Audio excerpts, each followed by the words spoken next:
പറയുന്നത്. സൂറത്തുൽ ഫാത്തിഹയിൽ അല്ലാഹു സുബ്ഹാനഹു വ തആലയെ സ്തുതിക്കുന്നതിൻ്റെ കാരണമായി പറഞ്ഞ 4 വിഷയങ്ങളിൽ ഒന്ന് മാലികി യൗമിദ്ദീൻ എന്നാണ്.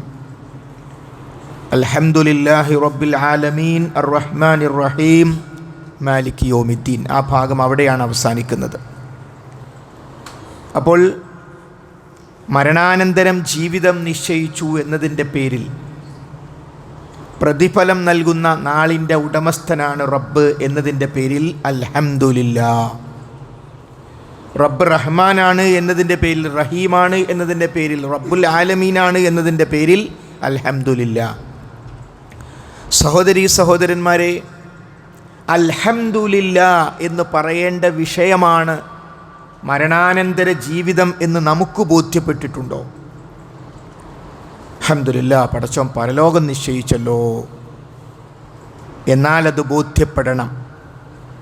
കാരണം ജീവിതത്തിൽ എന്തെല്ലാം പ്രതിസന്ധികളും പ്രയാസങ്ങളും ഉണ്ടെങ്കിലും ഒരു സത്യവിശ്വാസിയെ സംബന്ധിച്ചിടത്തോളം അവന് ഉറപ്പാണ് ഒന്നിൻ്റെയും പൂർണ്ണത ഇവിടെയല്ല, അത് വരാനിരിക്കുന്നു. ആ കാര്യത്തിലാകട്ടെ യാതൊരു സംശയവുമില്ല.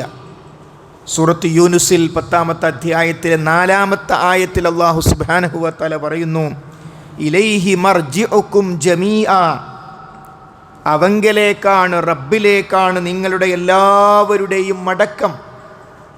വഅദല്ലാഹി ഹഖ്ഖാ, അത് അല്ലാഹു സുബ്ഹാനഹു വ തആലയുടെ സത്യമായ വാഗ്ദാനമാണ്. അത്രയും പറഞ്ഞാൽ നമ്മൾ വിശ്വസിക്കണ്ടേ? തീർച്ചയായും. എന്നാൽ വിശുദ്ധ ഖുർആൻ സത്യവിശ്വാസികൾക്ക് മാത്രമുള്ളതല്ല. വിശുദ്ധ ഖുർആൻ ഹുദൻ ലിന്നാസ്, മുഴുവൻ ജനങ്ങൾക്കുമുള്ളതാണ്. ആ ജനങ്ങളിൽ നിന്ന് ഖുർആൻ വിശ്വസിച്ചാൽ അവർ സത്യവിശ്വാസിയായി. സത്യവിശ്വാസമില്ലാത്തവർക്കുമുള്ളതാണ് ഖുർആൻ. അതുകൊണ്ട് അല്ലാഹു സത്യവിശ്വാസികൾക്ക് പ്രചോദനമായി മരണാനന്തര ജീവിതത്തെ നിഷേധിക്കുന്നവർക്ക് ചിന്തിക്കാൻ വേണ്ടി പറയുന്നു, ഇന്നഹു യബ്ദഉൽ ഖൽഖ സുമ്മ യുഈദുഹു. അതെ, അവനാണ് സൃഷ്ടിപ്പ് തുടങ്ങിയവൻ, പിന്നീട് അവൻ അതിനെ ആവർത്തിക്കുന്നു. അപ്പം മരണാനന്തരം ജീവിതം ഉണ്ട്, അത് അള്ളാഹുവിൻ്റെ വാഗ്ദാനമാണ് എന്ന് പറയുമ്പോൾ അത് തട്ടിക്കളയേണ്ടതില്ല. ഇന്നഹു യബ്ദഉൽ ഖൽഖ്. നമ്മുടെ കാര്യമെടുത്താൽ, ഈ ലോകത്തുള്ള സർവ്വ സൃഷ്ടികളുടെയും കാര്യമെടുത്താൽ, ഈ സൃഷ്ടിപ്പൊക്കെ ആര് നടത്തി? ലോകത്താരെങ്കിലും പറയുമോ ഞാനാണ് എന്ന്? ആരും പറയുന്നില്ല. എങ്കിൽ ആരാണോ ഇതിനെല്ലാം സൃഷ്ടിച്ചത്, ഇന്നഹു യബ്ദഉൽ ഖൽഖ്, അവനാണ് സൃഷ്ടിപ്പ് തുടങ്ങിയവൻ. സുമ്മ യുഈദുഹു, പിന്നീട് അവൻ അതിനെ ആവർത്തിക്കുന്നു. ഒരാവർത്തനത്തിലപ്പം സംശയം. ഒന്നാമത്തെ സംഭവിച്ചു കഴിഞ്ഞു, ഞാനും നിങ്ങളിവിടെ ഉണ്ടായിരുന്നില്ല ഒരു 100 കൊല്ലം മുമ്പ്, ഇപ്പം നമ്മളിവിടെ ഉണ്ട്. അപ്പം ഇല്ലാത്ത അവസ്ഥയിൽ നമ്മളുണ്ടായി. ഞാൻ പറയുമോ, നമ്മൾ ഓരോരുത്തരും പറയുമോ ഞാനാണ് എന്നെ സൃഷ്ടിച്ചത്? ഒരു മാതാവോ പിതാവോ പറയുമോ ഞാനാണ് എൻ്റെ കുട്ടിയെ സൃഷ്ടിച്ചതില്ല.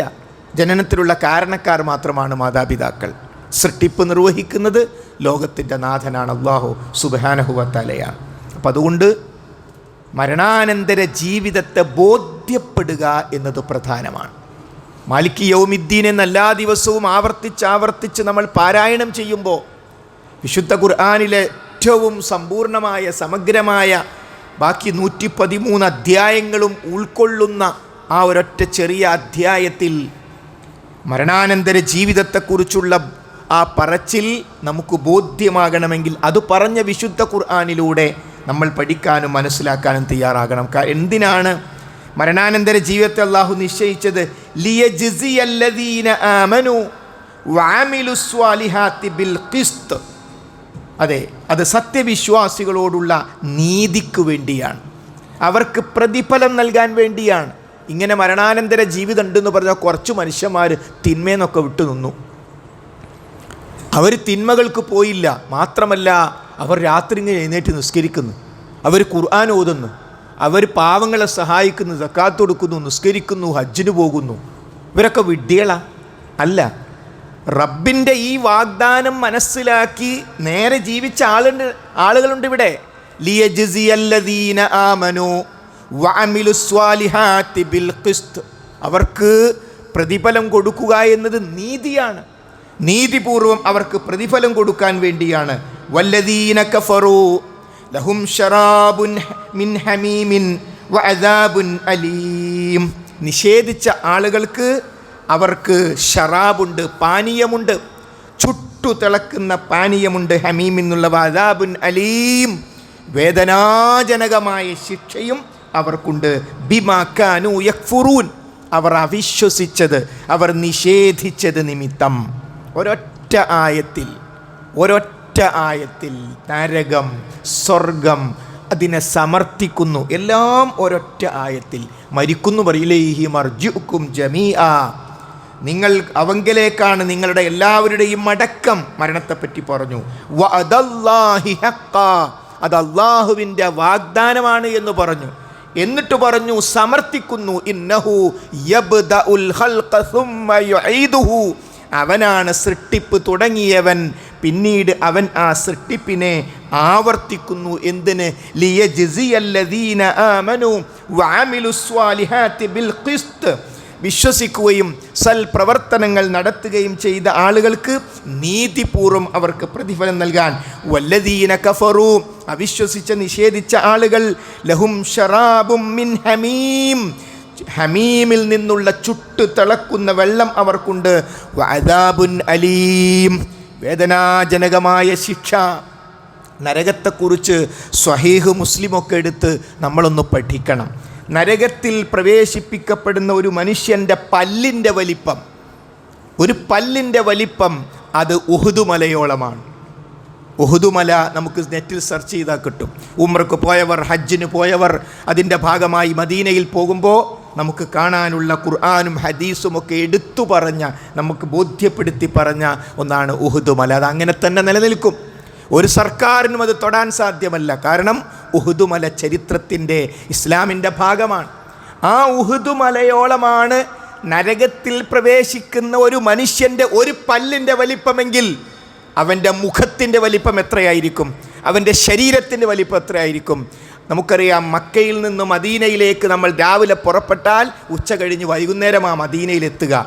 നരകത്തിൽ പ്രവേശിക്കുന്ന ഒരു മനുഷ്യൻ്റെ അവൻ്റെ ചുമൽ ഭാരം, ഒരു ചുമൽ മുതൽ അടുത്ത ചുമൽ വരെയുള്ള ആ അകലം മക്കക്കും മദീനക്കും ഇടക്കുള്ള ദൂരമായിരിക്കും. സുബ്ഹാനല്ലാഹ്.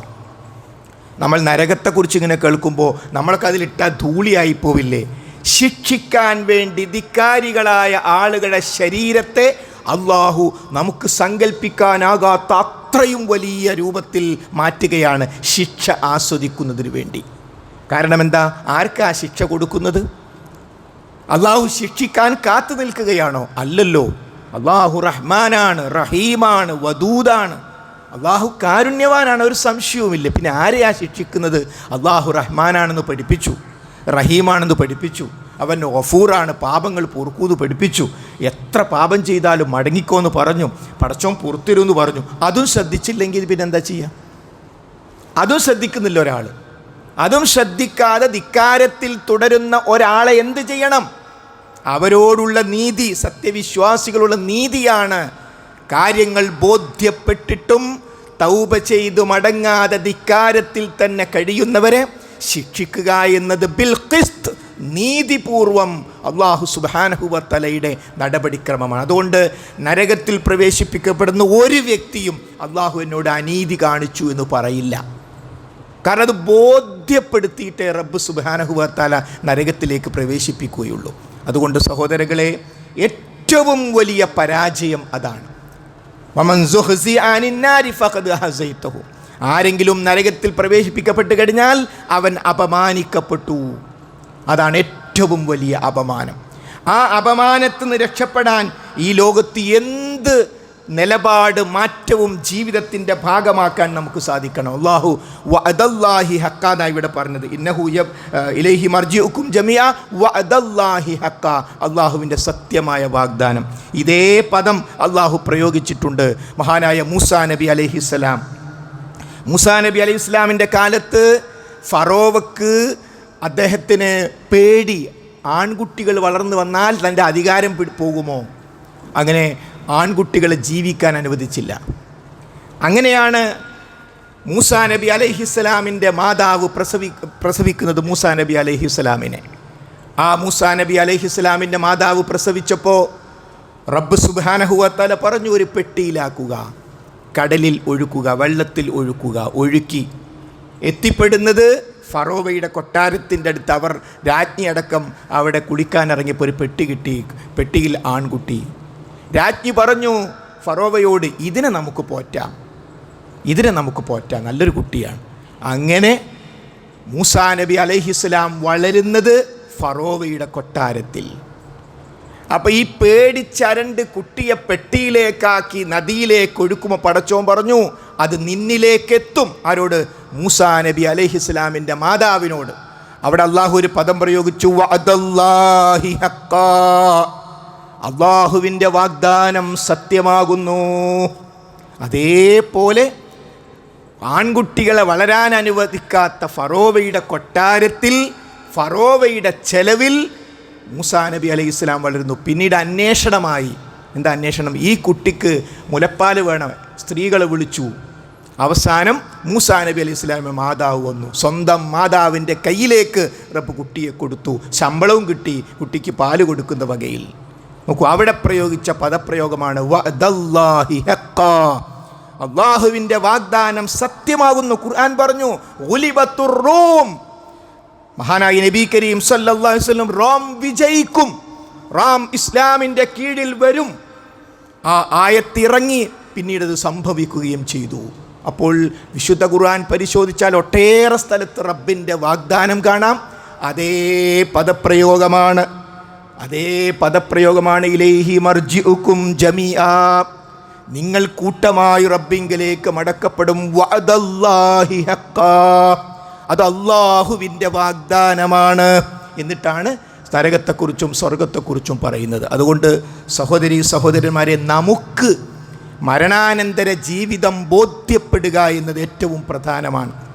മഹാനായ നബി കരീം സ്വല്ലല്ലാഹു അലൈഹി വസല്ലം വളർത്തിയെടുത്ത സമൂഹം, ആ സമൂഹത്തിൽ അബ്ദുല്ലാഹിബ്നു ഹറാം റളിയല്ലാഹു അൻഹു ഒരു സ്വഹാബിയുടെ പേരാണ്.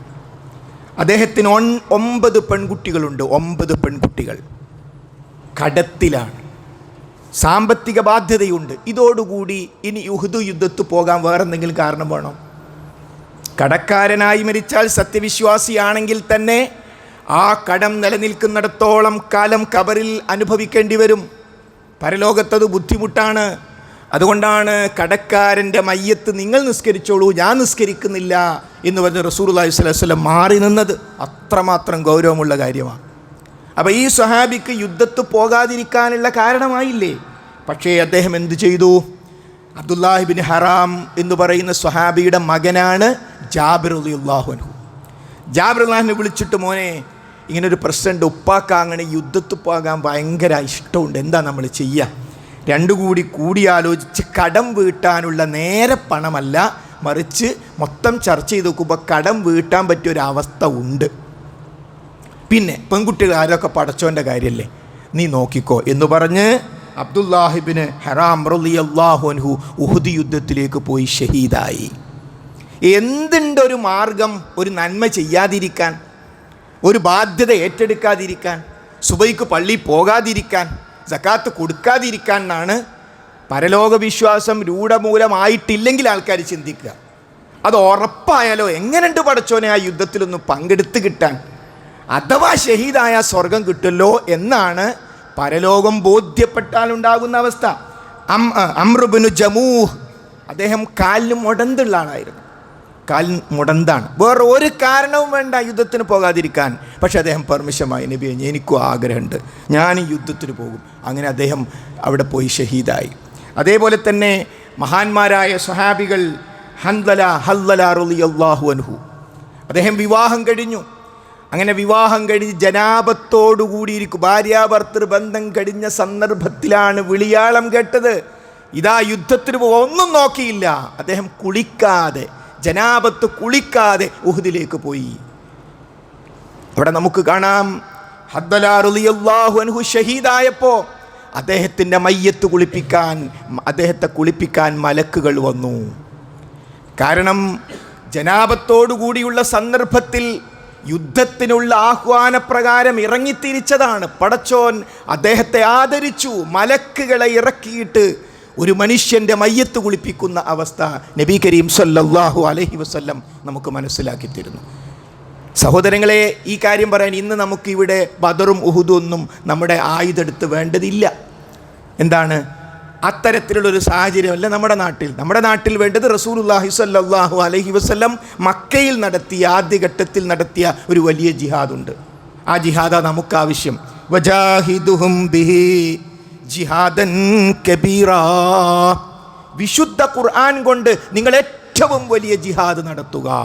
കാരണം നമ്മുടെ ചുറ്റുഭാഗത്തുള്ള മുസ്ലിങ്ങളല്ലാത്ത ബഹുഭൂരിപക്ഷം ആളുകൾക്ക് അള്ളാഹു ആരാണെന്നറിയില്ല, പ്രവാചകനെ അറിയില്ല, ഖുർആൻ അവരുടേത് കൂടിയാണെന്ന് അറിയില്ല, നരകത്തെക്കുറിച്ചും സ്വർഗത്തെക്കുറിച്ചും അറിയില്ല. അത് അറിയിച്ചു കൊടുക്കലാണ് വജാഹിദുഹും ബിഹി ജിഹാദൻ കബീറാ, ഏറ്റവും വലിയ ജിഹാദ്. എന്നാൽ ചില സന്ദർഭങ്ങളിൽ, ഉദാഹരണമായി ഫലസ്തീൻ, അവിടെ ആയുധമെടുത്ത് യുദ്ധം ചെയ്യേണ്ട അവസ്ഥയാണ്. യുദ്ധം ചെയ്ത് ഷഹീദായാൽ കൂലി കിട്ടും, അങ്ങനെയുള്ള സന്ദർഭങ്ങൾ ഉണ്ടാകും. അതുകൊണ്ട് ഇവിടെ സ്വന്തം ജീവൻ അപകടത്തിലാകുമെന്നറിഞ്ഞിട്ടും താല്പര്യപൂർവം കടത്തിന് വകയുണ്ടാക്കി ഓടിച്ചെല്ലുമ്പോൾ ആ മനുഷ്യൻ്റെ മനസ്സെന്താ, ആ സ്വഹാബിയുടെ മനസ്സെന്താ സഹോദരൻ? മുടന്തുണ്ടെങ്കിലും ഞാൻ എങ്ങോട്ടായി പോകുന്നത്? മരണമേറ്റുവാങ്ങാൻ. എന്താ, മരിച്ചു കഴിഞ്ഞാൽ ഒരു സംശയവും വേണ്ട, മയ്യത്ത് പോലും കുളിപ്പിക്കാതെ നേരെ ഖബറിലേക്ക് വെക്കും. കാരണം ഷഹീദായ ആളുകളുടെ മയ്യത്ത് കുളിപ്പിക്കേണ്ടതില്ല എന്നാണ്. അപ്പം അത്രയും മഹത്തരമായൊരു സംഗതിയിൽ ഉറച്ച വിശ്വാസമുള്ളത് കൊണ്ടല്ലേ അവർ അതിന് തയ്യാറായത്. എങ്കിൽ അവരാഗ്രഹിക്കുന്ന സ്വർഗമാണ് നമ്മളും ആഗ്രഹിക്കുന്നത്. അവർ രക്ഷപ്പെടണമെന്ന് ആഗ്രഹിക്കുന്ന നരകത്തിൽ തന്നെയാണ് സഹോദരീ സഹോദരന്മാരെ നമ്മളും രക്ഷപ്പെടണമെന്ന് ആഗ്രഹിക്കുന്നത്. എങ്കിൽ അവരുടെ മാർഗത്തിലേക്ക് നമുക്കും പ്രവേശിക്കണം. ഇഹ്ദിനസ് സിറാത്തൽ മുസ്തഖീം, നേരായ ചൊവ്വായ പാതയിൽ റബ്ബേ നീ ഞങ്ങളെ വഴി നടത്തേണമേ എന്ന് സൂറത്തുൽ ഫാത്തിഹയിൽ കാണാം. അവിടെ ആരാണ് അല്ലാഹു സിറാത്തുൽ ലദീന അൻഅംത അലൈഹിം, നീ അനുഗ്രഹിച്ചവരുടെ മാർഗത്തിൽ എന്നാണ് വിശദീകരണം. വിശുദ്ധ ഖുർആൻ 4-ാം അധ്യായം സൂറത്തുൻ നിസായിൽ പഠിപ്പിക്കുന്നു ആ അനുഗ്രഹീതർ ആരാണ്. മിനൻ നബിയ്യീന വസ്സുദ്ദീഖീന വശുഹദാഇ വസ്വാലിഹീൻ, അമ്പിയാക്കന്മാരുടെ, സ്വാലിഹീങ്ങളുടെ, ശുഹദാക്കളുടെ, സ്വാലിഹീങ്ങളുടെ മാർഗത്തിൽ. അവരുടെ മാർഗത്തിൽ എന്താണ്? ഇസ്ലാം അല്ലാത്ത മതങ്ങൾ ഈ പറഞ്ഞ ആളുകളെ തന്നെ പടച്ചോനാക്കി മാറ്റിക്കളഞ്ഞു. എന്നിട്ട് അവരോട് പ്രാർത്ഥിക്കാൻ തുടങ്ങി. ഈസാ നബിയെ കാക്കണേന്നായി ചില ആൾക്കാരുടെ സ്നേഹം. അങ്ങനെയാണ് അവർ സ്നേഹിച്ചത്. ഖുർആൻ അങ്ങനെയല്ല പഠിപ്പിച്ചത്. സിറാത്ത് ഒരു മാർഗം. അല്ലദീന അൻഅംത അലൈഹിം, അള്ളാഹു അനുഗ്രഹിച്ചവരുടെ മാർഗത്തിൽ. അള്ളാഹു അനുഗ്രഹിച്ചവരോട് പ്രാർത്ഥിക്കാനല്ല, അള്ളാഹു അനുഗ്രഹിച്ചവരുടെ മാർഗത്തിൽ പടച്ചോനെ നീ ഞങ്ങളെ ചേർക്കണമേ എന്നാണ് പ്രാർത്ഥന. അപ്പോൾ ഉഹുദീങ്ങളുടെ മാർഗം, ബദരീങ്ങളുടെ മാർഗം, സ്വാലിഹീങ്ങളുടെ മാർഗം, ആ മാർഗത്തിലൂടെ നമ്മളും മുന്നോട്ട് പോകണം. ആ മാർഗം ഇവിടെ വ്യക്തമാണ്. വിശുദ്ധ ഖുർആനിലൂടെ, പ്രവാചകചര്യയിലൂടെ അത് പ്രാവർത്തികമാക്കിയ മുൻഗാമികളായ സ്വഹാബികളുടെ ജീവിതത്തിലൂടെ ആ മാർഗം ഇവിടെ വ്യക്തമാണ്. ആ വെട്ടിത്തിളങ്ങി നിൽക്കുന്ന മാർഗം, അത് മുമ്പിൽ വെച്ചിട്ടാണ് ഇരുട്ടിൻ്റെ മാർഗത്തിലേക്ക് നമ്മൾ പോകുന്നതെങ്കിൽ ആ ശിക്ഷ നമ്മൾ ഏറ്റുവാങ്ങേണ്ടി വരും. അതുകൊണ്ട് ത്യാഗങ്ങൾക്ക് തയ്യാറാകണം. ഹറാമായ ഒരു കാര്യം ഒഴിവാക്കുന്നത് ത്യാഗമാണോ? അല്ലല്ലോ, നമ്മൾ ഒഴിവാക്കേണ്ട കാര്യമല്ലേ. ഹലാലായ കാര്യം പടച്ചോൻ്റെ തൃപ്തിക്ക് വേണ്ടി ഒഴിവാക്കലാണ് ത്യാഗം എന്ന് പറയുന്നത്. അതുകൊണ്ട് സഹോദരങ്ങളെ, വമൻ യഷ്കുർ ഫഇന്നമാ യഷ്കുറു ലിനഫ്സിഹി, ആരെങ്കിലും നന്ദിയുടെ നിലപാട് സ്വീകരിച്ചാൽ അവൻ അവന് വേണ്ടി തന്നെ, അവൾ അവൾക്ക് വേണ്ടി തന്നെയാണത് ചെയ്യുന്നത്. അതുകൊണ്ട് നമ്മുടെ ഓരോരുത്തരുടെയും ദീനിനെപ്പറ്റി നമ്മൾ ആലോചിക്കുക. ആരെ ദീനെപ്പറ്റി? ഈ ശബ്ദം കേൾക്കുന്ന നമ്മളുടെ ഓരോരുത്തരുടെയും ദീൻ ഇപ്പം എന്താണ് അവസ്ഥ? നമ്മൾ നോമ്പ് കഴിഞ്ഞിട്ട് വിശുദ്ധ ഖുർആൻ പാരായണത്തിൻ്റെ വിഷയത്തിൽ നമ്മുടെ അവസ്ഥ എന്താ? വിശുദ്ധ ഖുർആൻ്റെ മൊത്തം അർത്ഥം ഒരു പ്രാവശ്യം നമ്മൾ മനസ്സിലാക്കിയിട്ടുണ്ടോ? റബ്ബ് നമ്മളോട് പറയുന്ന സന്ദേശമാണല്ലോ വിശുദ്ധ ഖുർആൻ. അത് ആദ്യം മുതൽ അവസാനം ഒരു പ്രാവശ്യം, ഇത്രയധികം സംവിധാനങ്ങൾ നമുക്ക് ഓൺലൈനായും അല്ലാതെയും നമ്മുടെ മുമ്പിൽ, ഒരു പ്രാവശ്യം എൻ്റെ റബ്ബിന് എന്നോട് പറയാനുള്ള കാര്യം നമുക്ക് വിശുദ്ധ ഖുർആൻ എത്ര കാണാതെ അറിയാം. ഇങ്ങനെ നമുക്കൊരു പരീക്ഷ നടത്തണം. കാരണം ഏത് സന്ദർഭത്തിലും കുല്ലു നഫ്സിൻ ദാഇഖത്തുൽ മൗത്ത്, ഓരോ ആത്മാവും മരണത്തിൻ്റെ രുചി ആസ്വദിക്കുക തന്നെ ചെയ്യും. അതേത് സന്ദർഭം എന്ന് നമുക്കറിയില്ല. കഴിഞ്ഞ ദിവസം 4 മണി കഴിഞ്ഞപ്പോൾ ഒരു ഫോണ് വരുന്നു. നമ്മുടെ ഒരു പ്രിയപ്പെട്ട സഹോദരൻ ആലപ്പുഴയിൽ, അദ്ദേഹം പറയുന്നു, കരഞ്ഞുകൊണ്ട് പറയുന്നു, ഞങ്ങൾ ഇന്നലെ തമാശക്ക് പറഞ്ഞ് കിടന്നുറങ്ങിയതാണ്. 1 മണിക്ക് അദ്ദേഹത്തിൻ്റെ പ്രിയപ്പെട്ട ഭാര്യയ്ക്ക് അറ്റാക്ക് വന്നു. 4 മണി കഴിയുമ്പോഴേക്കും അവർ മരണപ്പെട്ടു പോയി. അള്ളാഹു സ്വർഗം നൽകി അനുഗ്രഹിക്കുമാറാകട്ടെ. അത്രയേ ഉള്ളൂ. ഭാര്യയും ഭർത്താവും കിടന്നുറങ്ങി, പാതിരാക്കൊരു വിഷമമുണ്ടായി മരിക്കുമെന്ന് അദ്ദേഹം വിചാരിച്ചിട്ടുണ്ടോ? അദ്ദേഹത്തിൻ്റെ ഭാര്യ വിചാരിച്ചിട്ടുണ്ടോ? ഇല്ല. അപ്പോൾ നമ്മുടെയൊക്കെ മനസ്സിൽ ഞാനൊക്കെ കുറച്ച് കാലം കഴിഞ്ഞിട്ടാണ് മരിക്കുക. ആര് പറഞ്ഞു സഹോദരങ്ങളെ? അതുകൊണ്ട് ഉഹ്റവിയായ കാര്യങ്ങൾ നീട്ടിവെക്കാനേ പാടില്ല. ഹജ്ജ് അത് വേഗം അങ്ങ് ചെയ്തേക്കണം. സക്കാത്ത് കണക്കൂട്ടൽ ഇത് വേഗം അങ്ങ് ചെയ്തേക്കണം. ദുന്യവിയായ കാര്യങ്ങൾ, ഒരു കാറ് വാങ്ങൽ, നീണ്ടുപോയ അവിടെ ഒന്നും സംഭവിക്കില്ല. കാറ് വാങ്ങൽ ഹറാമാണെന്നൊന്നുമല്ല, നമുക്ക് വീടുണ്ട്, എല്ലാം വേണം. ദുന്യവിയായ കാര്യങ്ങളൊക്കെ റബ്ബന ആത്തിന ഫിദ്ദുന്യാ ഹസന, പടച്ചോനെ ദുനിയാവിൽ നീ നല്ലത് നൽകണമേ. അവൻ്റെ എന്ത് നന്മയും ദുനിയാവിലാകാം. വൽ ആഖിറ, പരലോകത്ത് ഹസന വഖിന അദാബന്നാർ, അവിടെ ഒന്നുകൂടി കൂട്ടിച്ചേർത്തു, നരകത്തിൽ നിന്ന് രക്ഷപ്പെടുകയും വേണം. അതുകൊണ്ട് ഉഹ്റവിയായ നമുക്ക് വേണ്ട കാര്യങ്ങളിൽ നമ്മൾക്ക് എന്തൊക്കെ മാറ്റങ്ങൾ വരുത്താനുണ്ടോ, സുബഹ് ജമാഅത്ത് വളരെ പ്രധാനമാണ്. സുബഹ് ജമാഅത്ത് ഒരു ക്വാളിഫിക്കേഷനാണ് സഹോദരങ്ങളെ, അതൊരു ക്വാളിഫിക്കേഷനാണ്. അഥവാ രാവിലെ സന്ദർഭത്തിൽ പടച്ചോനെ പ്രതീക്ഷിച്ച്, പടച്ചോൻ്റെ പ്രതിഫലം പ്രതീക്ഷിച്ച് അള്ളാഹുവിൻ്റെ ഭവനത്തിൽ കുറേ മനുഷ്യന്മാരിങ്ങനെ സുബഹി നിസ്കരിക്കും. അപ്പം അതിൽ പങ്കെടുക്കുക എന്ന് പറഞ്ഞാൽ വലിയ ഭാഗ്യമാണ്. അള്ളാഹു തൗഫീഖ് ചെയ്യുമാറാകട്ടെ. നമ്മളതിലുണ്ടാകണമെന്ന് അതിനിപ്പോൾ ആരാ തീരുമാനിക്കേണ്ടത്? സുബഹ് ജമാഅത്തിന് നമ്മളാ തീരുമാനിക്കേണ്ടത്? നമ്മളാണ് തീരുമാനിക്കേണ്ടത്. ഇശാ ജമാഅത്ത് വളരെ പ്രധാനമാണ്. ഈ 2 ജമാഅത്തും കിട്ടിയാൽ റസൂലുള്ളാഹി പറഞ്ഞു രാത്രി മുഴുവൻ നിസ്കരിച്ച കൂലി. ഇത് ഒഴിവാക്കുക ചില മനുഷ്യന്മാർ. ഏശാൻ്റെ സമയത്താണ് ടൗണിൽ ബസ് കയറുന്നത്.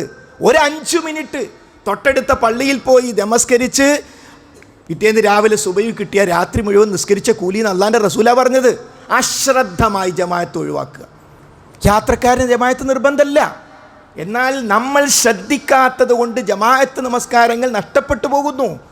നമ്മുടെ മക്കളുടെ വിരൽ പിടിച്ച് പള്ളിയിലേക്ക് കൊണ്ടുപോകേണ്ടതാരാ? മോനെ കയറി നമുക്ക് ഒന്നിച്ചു പോകാം പള്ളിയിലേക്ക് എന്ന് പറയേണ്ടതാരാ? നമ്മളല്ലേ. അതുകൊണ്ട് സഹോദരങ്ങളെ, നമസ്കാരത്തിൻ്റെ വിഷയത്തിൽ ഒരു വിട്ടുവീഴ്ചയും നമുക്ക് പാടില്ല. കാരണം നബി കരീം സല്ലല്ലാഹു അലൈഹി വസല്ലം അത്ര ഗൗരവത്തോടു കൂടിയാണ് നമസ്കാരത്തിൻ്റെ വിഷയം പഠിപ്പിച്ചിട്ടുള്ളത്. അല്ലാഹു സുബ്ഹാനഹു വ തആല ദീനിയായി ജീവിക്കുവാനുള്ള തൗഫീഖ് നമുക്ക് ഓരോരുത്തർക്കും നൽകി അനുഗ്രഹിക്കുമാറാകട്ടെ.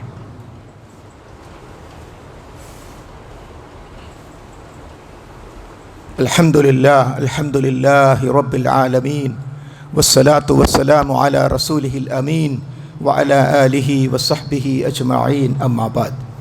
ഒരിക്കൽ കൂടി റബ്ബ് സുബ്ഹാനഹു വ തആലയുടെ നിയമനിർദ്ദേശങ്ങൾ ശ്രദ്ധിക്കണം, സൂക്ഷിക്കണമെന്ന് ഓർമ്മപ്പെടുത്തുകയാണ്.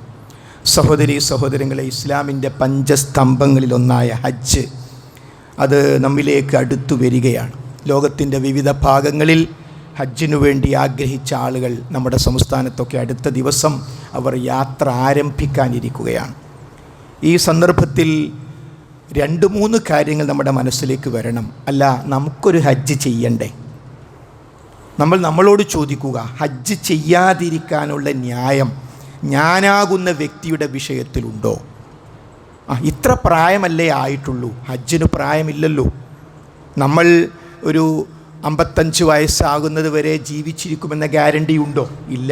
എങ്കിൽ നമുക്ക് ആരോഗ്യവും സമ്പത്തും ഗതാഗത സൗകര്യവും ഉണ്ടെങ്കിൽ ഹജ്ജ് നീട്ടിവെക്കാൻ എന്ത് ന്യായമാവുള്ളത്?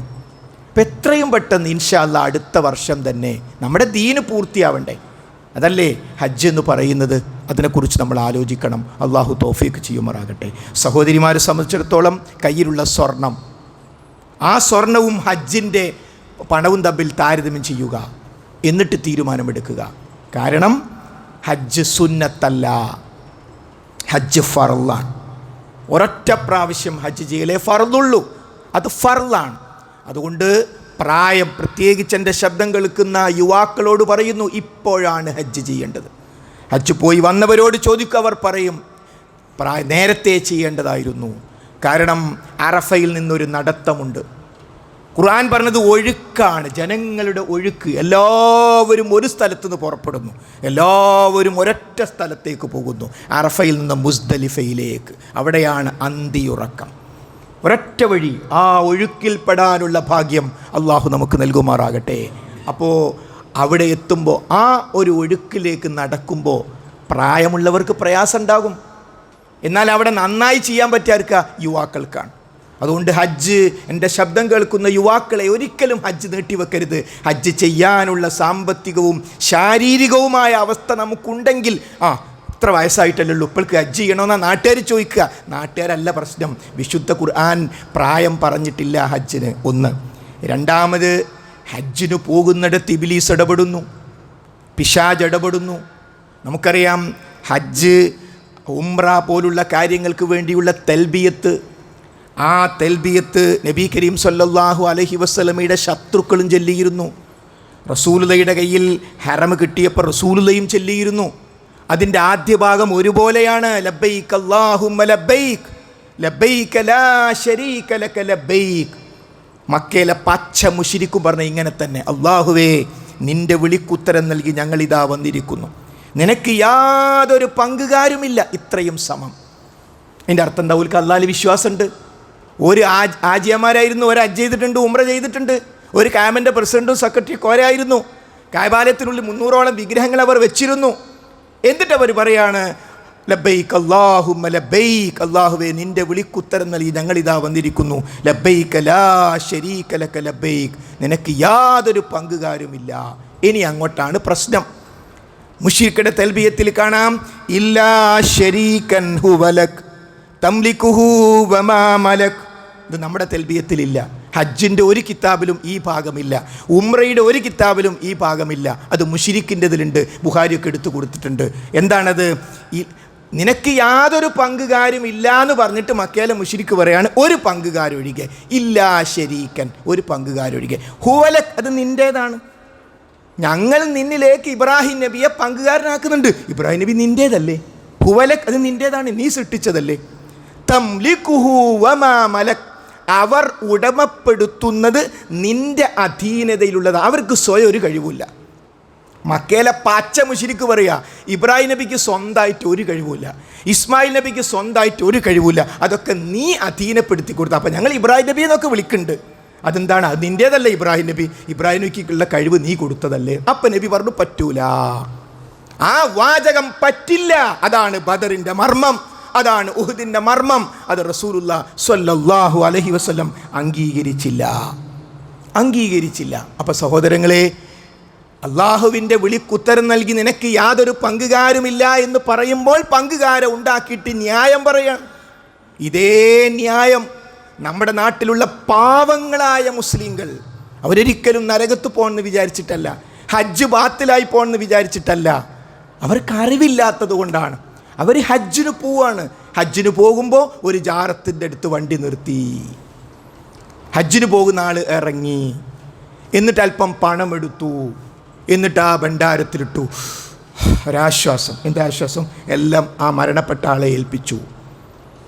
എന്നിട്ട് ആ ഖബറിൻ്റെ അടുത്ത് പോകുന്നു. എന്താ പറയുന്നത്? ഇങ്ങനെ ഹജ്ജിന് പോവാണ്, നിങ്ങൾ നോക്കണം. നിങ്ങൾ പടച്ചോനോട് പറയണം. 2 രൂപത്തിലാണ്. നിങ്ങൾ നേരിട്ട് പറയുന്നവരുണ്ട്, നിങ്ങൾ പടച്ചോനോട് പറഞ്ഞത് ശരിയാക്കി തരണം. ഇതാണ് ഹജ്ജിന് പോകുന്ന പല ആളുകളും ചെയ്യുന്നത്. അപ്പോൾ ഖബർ സിയാറത്തില്ലേ? ഉണ്ട്. ഖബറിൻ്റെ അടുത്ത് പോകണം, ഖബറാളികൾക്ക് വേണ്ടി പ്രാർത്ഥിക്കണം, നമുക്ക് പരലോകത്ത് വെച്ച് ഓർമ്മ ഉണ്ടാകാൻ പോകണം. എന്നാൽ ഇവിടെ സംഭവിക്കുന്നതല്ല.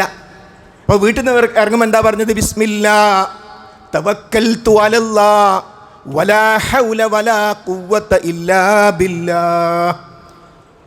അല്ലാഹുവേ നിൻ്റെ നാമത്തിൽ നിന്നെ ഞാൻ ഭരമേൽപ്പിച്ചിരിക്കുന്നു, നിന്നിൽ നിന്നല്ലാതെ ഒരു കഴിവും ഒരു ശക്തിയും ഇല്ല. അങ്ങോട്ട് ഇറങ്ങിയിട്ട് പടച്ചോനെ വേറൊരാളെയും കൂടി ഞാൻ ഭരമേൽപ്പിക്കുന്നുണ്ട്, ഇവിടെയും കുറച്ച് കഴിവും ഒക്കെ ഉണ്ട്. അതല്ല അതിൻ്റെ അർത്ഥം. ഒരു കഴിവും അവിടെ ഇല്ല, അങ്ങോട്ട് പറയാനും പറ്റൂല. അപ്പോൾ സഹോദരങ്ങളെ, ഇത് ചെയ്യുന്നതോടുകൂടി എന്തായി? ഇനി സംസാരിച്ച് നോക്കാം, അല്ല എന്തിനാണ് ഇപ്പോൾ ഈ കബറിൻ്റെ അടുത്ത് ഈ പച്ച വിരിച്ച് അവിടെ പോയിട്ട് പൈസ, അത് നിങ്ങൾ പറയുമ്പോഴൊന്നല്ല. ഓരൊക്കെ പഠിച്ചോൻ ബഹുമാനിച്ച ആൾക്കാരാണ്. അള്ള കൊടുക്കാത്തൊരു കൈ ഓർക്കില്ല എന്ന്. അതാ അബൂജഹൽ ചിരിക്കും അവിടുന്ന്. അവർ പറഞ്ഞ ന്യായാണത്. ഇബ്രാഹിം നബി നിൻ്റേതാണ്, തംലിക്കുഹു വമാ മലക്, അവർ ഉടമപ്പെടുത്തുന്നത് നിൻ്റെ അധീനതയിലുള്ളതാണ്. അതാ അവർ പറഞ്ഞ ന്യായം. ഇബ്രാഹിം നബിക്ക് സ്വന്തം കഴിവുണ്ട് എന്ന് മക്കയിലെ ഒരു മുശ്രിക്കും പറഞ്ഞിട്ടില്ല. അപ്പം അതുകൊണ്ട് സഹോദരങ്ങളെ, നമ്മുടെ നാട്ടിൽ ഹജ്ജിന് പോകുന്ന ആളുകൾ ചില വീടുകളിൽ ഹജ്ജിൻ്റെ ഭാഗമായി ഖുതുബിയത്ത്, യാ ഷെയ്ഖ് മുഹീദ്ദീൻ അബ്ദുൽ ഖാദർ ജീലാനി 1000 വട്ടം അള്ളാഹുവിനെ ഒറ്റ ഇരിപ്പിൽ വിളിച്ചിട്ടുണ്ടോ ജീവിതത്തിൽ? അത് ചെയ്യാത്തൊരു പോലും ഷെയ്ഖിനെ വിളിക്കുന്നു. വമൻ യുനാദിസ്മി അൽഫം ബിഖൽവതിഹി. ചില ആൾക്കാർ നിങ്ങളെ നേർച്ച എന്നാ, നിങ്ങളെ നേർച്ച, നിങ്ങളെ ഹജ്ജ് ബാത്തിലാക്കുന്നത് എന്നാ ചോദിച്ചതിൻ്റെ അർത്ഥം. നിങ്ങളെ ഹജ്ജ് എന്നാ ബാത്തിലാക്കുന്നത്? എല്ലാവരും വന്ന് 1000 വട്ടം ഷെയ്ഖിനെ വിളിച്ചു, ഓ ശരിയായി, ഇനി ഹജ്ജിന് പോകാമെന്ന. സഹോദരങ്ങളെ, ഇത് ധിക്കാരപൂർവം ചെയ്യുന്നതല്ല, ഇതറിവില്ലാത്തത് കൊണ്ട് ചെയ്യുന്നതാണ്. ഹജ്ജ് ശരിയാവണ്ടേ എന്ന ആത്മാർത്ഥതയിലാണ് പലരും ഇത് ചെയ്യുന്നത്. അവർക്ക് ആ കാര്യം പറഞ്ഞു കൊടുക്കൽ ആരുടെ ബാധ്യതയാണ്?